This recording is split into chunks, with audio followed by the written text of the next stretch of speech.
आता दुसरा प्रवेश होत आहे। जसं जसं निवडणुकाचं मतदान जवळ येत आहे प्रत्येकाला निलंग्याचे एक मातब्बर व्यापारी आणि तिथल्या सर्वांना सोडून ते आज भारतीय जनता पक्षामध्ये प्रवेश करत आहेत। मी त्यांना आणि त्यांचा प्रवेश सुद्धा भैयाने अप्पांनी अभिमान्यांनी भोपाळ साहेबांनी त्यांच्या घरात भारतीय जनता पक्षाचा कंटाळून करावं बाबा करायचं होता।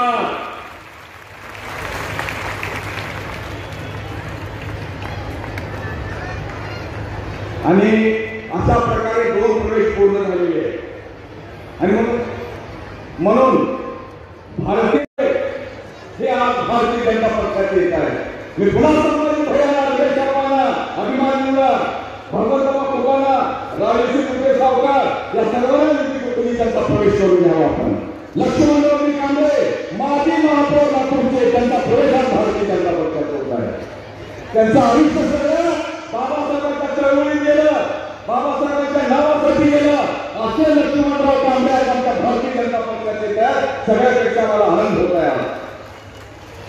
दलित कलेला वाहून घेणारा कार्यकर्ता भाजपमध्ये सक्रिय सहभागी होत आहे आणि म्हणून ज्या काळात मुस्लिम आणि दलित हे आमच्यापासून कोसकोस दूर होते या दोघांनाही फिरवण्याचं काम काँग्रेसचे लोक करायचे।